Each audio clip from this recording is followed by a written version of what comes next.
राम मंदिर पिछले 500 साल से हम बना नहीं पा रहे थे। एक से एक बड़े गुरु हुए, एक से बड़े संत हुए, एक से एक बड़े योद्धा हुए, लाखों लोगों ने अपना गर्दन कटवा दी।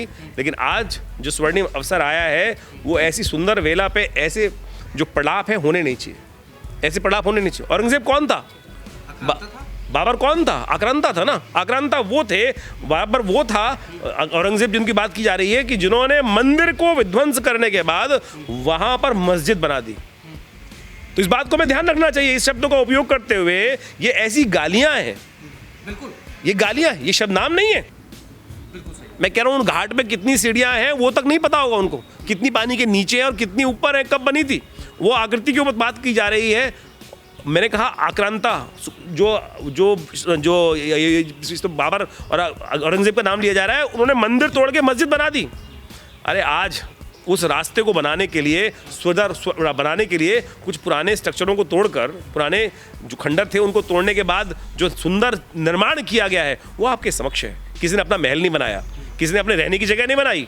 उन घाटों को जीर्णोद्धार करके जिस प्रकार से सौंदर्यीकरण पुनः किया जा रहा है वो समझने की आवश्यकता है। समाज समझ रहा है, लेकिन कुछ लोग हैं जो कालनेमी हैं, वो लोगों को दिग्भ्रमित कर रहे हैं। हाय शादी करें, हाय तोड़ दी, हाय तोड़ दी, हाय तोड़ दी, हाय तोड़ दिया। अरे भैया कुछ नहीं टूटा है, जाके देखो, जाके भ्रमण करके आओ ना, आनंदित हो जाए। मैं कुछ वर्ष पूर्व की घटना बताता हूँ आपको। हमारे एक मित्र हैं, परिवार के व्यक्ति हैं, बहुत बड़े पद पे हैं। हमसे बोले कि भाई कि पहले तो जो थी, क्या कुछ साल पहले गए अयोध्या में करने के गए, बोले जी नालियाँ भरी पड़ी हैं। तो मैंने उनसे पूछा कौन ठीक कराएगा? आप जज हो, आप ही कराओगे ना ठीक? ऑर्डर कर दो। कोई जज ऑर्डर नहीं करता था। देखिए बिल्कुल जिहादियों, मैंने कहा ना कालनेमी तो जिहादी हैं, कालनेमी जिहादी तो हैं, जो जिहादी स्वरूप में नमाजवादी पार्टी बनकर सामने उपस्थित हो रहे हैं और जिस प्रकार से गौ हत्या कर रहे हैं, खुद गौ हत्या खुद कर रहे हैं। आपको याद हो केरला के अंदर बीच रोड पे बीफ पार्टी हुई थी, किसने करी थी? और तो और आपको याद होगा कि पार्लियामेंट के सामने गाय हत्या कर दी गई थी, संतों पर गोली चलवा दी गई थी। कौन थे वो लोग? और आपको याद होगा जैन सरस्वती को किसने जेल में पहुंचा दिया था? जैन सरस्वती जी को किसने जेल में पहुंचा दिया था? कौन थे वो लोग? आज वही छाती पीट रहे हैं। अरे शंकराचार्य जी को कि लाठी मार दी, शंकराचार्य जी को लाठी मार दी। कोई लाठी नहीं चलाई शंकराचार्य। रथ पे चलने वाले को शंकराचार्य नहीं बोल रहे हैं। शंकराचार्य पद पर आसीन व्यक्ति, बिना जेब वाला, दंडधारी, जिसको पैसे की आवश्यकता नहीं है। संत स्वरूप हमारे यहाँ वो कहा गया है कि जो समस्त चीजों को वैराग्य से लात मार के हटा के, मुझे नहीं चाहिए, सुख नहीं चाहिए, टांग दबाने वाले लोग नहीं चाहिए। हमको वो व्यक्ति चाहिए कि जो सत्य, समाज को सत्य, सनातन को सत्य की मार्ग पर वो उसको आगे आगे और आगे और आगे, क्योंकि सत्य का मार्ग तो अविरल है, चलता चले ही वेती चलने वाला मार्ग है, क्योंकि समय कभी रुकता नहीं है। तो आज आवश्यकता है शास्त्रार्थ के द्वारा उस व्यक्ति को चुना जाए जो हमारा उस सनातन का झंडा लेकर सबसे आगे चलने को तैयार है। तो इस बात को हमें हटा देना चाहिए। कोई भी अपने आप को बनाना चाहता है कि मैं शंकराचार्य हूँ, मैं जगदाचार्य हूँ, तो शास्त्रार्थ के माध्यम से सामने आए और वो विद्युत परिषद के सामने बैठे, समाज के सामने बैठे और फिर समाज को स्वीकार करेगा। कुंभ मेले में हर प्रतिवर्ष की बाद जो इस वर्ष कुंभ मेला लगा, उस मेले में जो संत समाज पूरे समाज को रास्ता दिखाता है, यानी कह लीजिए पूरी दुनिया को रास्ता दिखाता है, आज वो संत समाज दो धड़ों में बढ़ता हुआ नजर आ रहा है। महामंडलेश्वर की जिद के आगे आज एक ऐसी परिस्थिति उत्पन्न हो गई है कि संत समाज दो वर्गों में विभाजित हो गया है। और दूसरी बात, जो उत्तर प्रदेश के माननीय योगी आदित्यनाथ जी जो एक संत हैं, उनको औरंगजेब जैसे शब्दों से भी उन्होंने हमला किया है। महाराज जी क्या कहेंगे, जिस तरह से एक संत जो अपना पूरा जीवन जो है सनातन संस्कृति की रक्षार्थ हेतु लगा दिया, सनातन संस्कृति के उत्थान के लिए लगा दिया, जिस उत्तर प्रदेश में गौ हत्याएँ आम थी, जिस उत्तर प्रदेश के अंदर मठ मंदिर हमारे तोड़े जा रहे थे, उसको सुरक्षित कर दिया, उसको आज औरंगजेब जैसे शब्दों से नवाजा जा रहा है। देखिए वाणी का संयम तो सबसे पहले होना चाहिए। इस बात को हमें ध्यान रखना चाहिए कि वाणी का संयम, वाणी के शब्दों का उपयोग कहीं भी गलत नहीं होना चाहिए। और इस बात को ध्यान रखें कि इस समय जो काल है स्वर्णिम काल, भारत के पुनः निर्माण की, सनातन की पुनः जागृति का, पुनः स्थापना के लिए एक ऐसा समय आया है कि जो पिछले लंबे समय से जो त्रास लोगों के मन में थी, उस स्वाभिमान के निर्माण की वेला आ चुकी है। स्वाभिमान निर्माण हो चुका। राम मंदिर पिछले 500 साल से हम बना नहीं पा रहे थे। एक से एक बड़े गुरु हुए, एक से बड़े संत हुए, एक से एक बड़े योद्धा हुए, लाखों लोगों ने अपना गर्दन कटवा दी। लेकिन आज जो स्वर्णिम अवसर आया है वो ऐसी सुंदर वेला पे ऐसे जो प्रलाप है होने नहीं चाहिए, ऐसे प्रलाप होने नहीं चाहिए। औरंगजेब कौन था? बाबर कौन था? आक्रांता था ना, आक्रांता वो थे। बाबर वो था, औरंगजेब जिनकी बात की जा रही है, कि जिन्होंने मंदिर को विध्वंस करने के बाद वहां पर मस्जिद बना दी। तो इस बात को हमें ध्यान रखना चाहिए इस शब्दों का उपयोग करते हुए।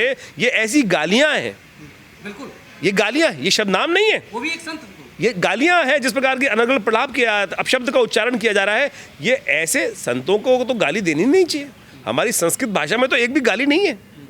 संस्कृत भाषा वो भाषा है कि जिसके अंदर एक भी अपशब्द नहीं है, इस प्रकार की गाली है ही नहीं। और आज जो उपयोग किया जा रहा है, मैं कह रहा हूँ ये दुर्भाग्यपूर्ण है। ये सारा खेल जो है ना, ये बेसिकली आप समझ लें ये उन्हीं का है, काल नेमियों का। ये काल आपने भी वही बात बोल दी जो योगी जी बोले थे। नहीं, तो यागी जी ने बिल्कुल ठीक बोला, काल नेमी शब्द उच्चारण किया ना। आज क्या काल नेमी, पहले समझे है क्या काल नेमी कौन था? काल नेमी एक राक्षस था जिसको रावण ने भेजा था हनुमान जी को दिग्भ्रमित करने के लिए। हनुमान जी किस लिए जा रहे थे? वो रामकाज के लिए जा रहे थे, और वो संजीवनी बूटी लाने जा रहे थे, और बात बीच में उपस्थित हो गया, दिग्भ्रमित करने का प्रयास किया। आज हमारे संत जो पुनः भारत के निर्माण करने की बात कर रहे हैं, कुछ कालनेमी हैं जो आपको बीच में दिग्भ्रमित करने का प्रयास कर रहे हैं। तो हमारे समस्त संत मंडल से हमारी प्रार्थना है कि इन कालनेमियों के चक्कर में ना पड़े। ये कालनेमियों का जो चक्कर है, यह दिग्भ्रमित कर देता है और केवल दिग्भ्रमित करने का प्रयास कर रहा है। तो इस बात को ध्यान रखें, संस्कृति का पुनः निर्माण हो रहा है। और जो घाटों के ऊपर उन्होंने कहा कि मंदिर तोड़ दिए जा रहे हैं, इस बात को देखें, जो घाट है वो कितने साल पुराने हैं? 250 साल पुराने। 250 साल पुराने घाट हैं, उन पर कुछ चित्रकला, वो आकृति बनी हुई हैं। 250 साल पहले आप सोचें कि जिस चीज़ को अहिल्याबाई होलकर 1700 कुछ करीब करीब 20 के आसपास से रहीं और 1700 के आखिर अंतिम तक वो रहीं, तो बीच में मध्यकाल में करीब करीब घाट बने होंगे। तो 250 साल से ऊपर घाट हो गए, वो जीर्णोद्धार होना चाहिए। जो स्थिति बनी हुई है, वो घाट में जो स्थिति बनी हो, जो आज की तारीख में टीवियों पे आगे बोल रहे हैं ना, इतने घाट तोड़ दिए, उनको ये तक नहीं पता होगा घाट में कितनी सीढ़ियाँ हैं। मैं कह रहा हूँ उन घाट में कितनी सीढ़ियाँ हैं वो तक नहीं पता होगा उनको, कितनी पानी के नीचे है और कितनी ऊपर है, कब बनी थी। वो आकृति के ऊपर बात की जा रही है। मैंने कहा आक्रांता, जो जो जो तो बाबर और औरंगजेब का नाम लिया जा रहा है, उन्होंने मंदिर तोड़ के मस्जिद बना दी। अरे आज उस रास्ते को बनाने के लिए, बनाने के लिए कुछ पुराने स्ट्रक्चरों को तोड़कर, पुराने जो खंडर थे उनको तोड़ने के बाद जो सुंदर निर्माण किया गया है वो आपके समक्ष है। किसी ने अपना महल नहीं बनाया, किसी ने अपने रहने की जगह नहीं बनाई। उन घाटों को जीर्णोद्धार करके जिस प्रकार से सौंदर्यकरण पुनः किया जा रहा है, वो समझने की आवश्यकता है। समाज समझ रहा है, लेकिन कुछ लोग हैं जो कालनेमी हैं, वो लोगों को दिग्भ्रमित कर रहे हैं। हाय शादी करें, हाय तोड़ दी, हाय तोड़ दी, हाय तोड़ दी, हाय तोड़ दिया। अरे भैया कुछ नहीं टूटा है, जाके देखो, जाके भ्रमण करके आओ ना, आनंदित हो जाए। मैं कुछ वर्ष पूर्व की घटना बताता हूँ आपको। हमारे एक मित्र हैं, परिवार के व्यक्ति हैं, बहुत बड़े पद पे हैं। हमसे बोले कि भाई कि पहले तो जो थी, क्या कुछ साल पहले गए अयोध्या में करने के गए, बोले जी नालियाँ भरी पड़ी हैं। तो मैंने उनसे पूछा कौन ठीक कराएगा? आप जज हो, आप ही कराओगे ना ठीक? ऑर्डर कर दो। कोई जज ऑर्डर नहीं करता था। आज समय आया, योगी जी ने उस अयोध्या नगरी को उस स्वर्णिम रूप में उपस्थित कर दिया। जो फोटो देखते हैं उन घाटों की, सरयू की, शायद वो परिकल्पना में वैसा ही लगता है कि जो स्वर्ग कभी रहा होगा। तो आज वो व्यवस्था बन गई नहीं बन गई। तो इंतजार कीजिए, इन छोटे छोटे कालनेमियों के चक्कर में ना फंसे। मैं आपको अक्सर टीवी चैनल पे देखता हूँ, आप समाज को जोड़ने की बात करते हैं। एक तरफ देखता हूँ तो जब आप जिहादियों के ऊपर हमलावर होते हैं, वो तेवर भी मैंने आपका देखा है। आज संत समाज जो एक दिशा देता है समाज को, आज वो जब विभाजित होता दिखाई दे रहा है, इसका फ़ायदा क्या जिहादियों को नहीं मिलेगा? देखिए बिल्कुल जिहादियों, मैंने कहा ना कालनेमी तो जिहादी ही हैं।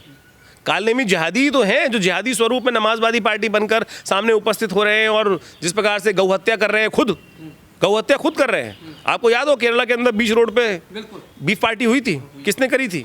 और तो और आपको याद होगा कि पार्लियामेंट के सामने गाय हत्या कर दी गई थी, संतों पर गोली चलवा दी गई थी। कौन थे वो लोग? और आपको याद होगा जैन सरस्वती को किसने जेल में पहुंचा दिया था? जैन सरस्वती जी को किसने जेल में पहुंचा दिया था? कौन थे वो लोग? आज वही छाती पीट रहे हैं। अरे शंकराचार्य जी को कि लाठी मार दी, शंकराचार्य जी को लाठी मार दी।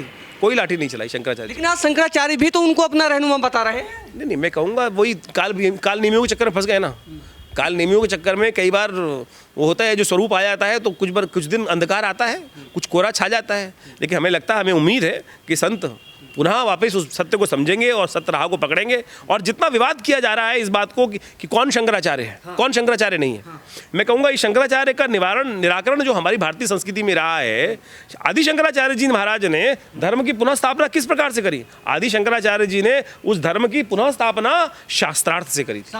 वही मैं कहने वाला था कि काशी विद्वत परिषद से इन लोगों ने, कितने लोगों ने शास्त्रार्थ करते? मैं कह रहा हूं आज आवश्यकता वही है कि आदि शंकराचार्य जी महाराज ने तमाम बौद्ध मठों में जाकर कोई तलवार के बल पे नहीं, शास्त्रार्थ किया, शास्त्र के अनुसार से बात की और शास्त्र के अनुसार से सत्य को पुनः स्थापित कराया। तो आज आवश्यकता वही है कि मेरे गुरुजी मुझको बना के चले गए या कोई पट्टा मिल गया या कैसे भी हो गया, मैं कहूंगा पुनः वही स्थापना आदि शंकराचार्य जी के समय में जो चलती थी व्यवस्था, जो योग्य समझता है अपने आप को। संत कौन है? वो शंकराचार्य पद पर आसीन व्यक्ति कौन होना चाहिए?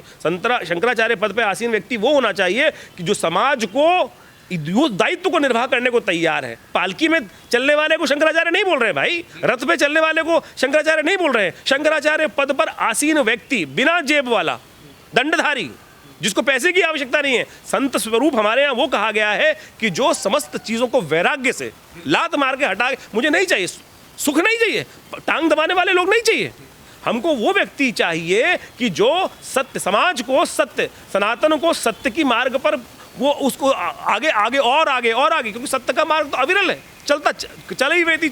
चलने वाला मार्ग है, क्योंकि समय कभी रुकता नहीं है। तो आज आवश्यकता है शास्त्रार्थ के द्वारा उस व्यक्ति को चुना जाए जो हमारा उस सनातन का झंडा लेकर सबसे आगे चलने को तैयार है। तो इस बात को हमें हटा देना चाहिए। कोई भी अपने आप को बनाना चाहता है कि मैं शंकराचार्य हूँ, मैं जगदाचार्य हूँ, तो शास्त्रार्थ के माध्यम से सामने आए और वो विद्वत परिषद के सामने बैठे, समाज के सामने बैठे और फिर समाज को स्वीकार करेगा।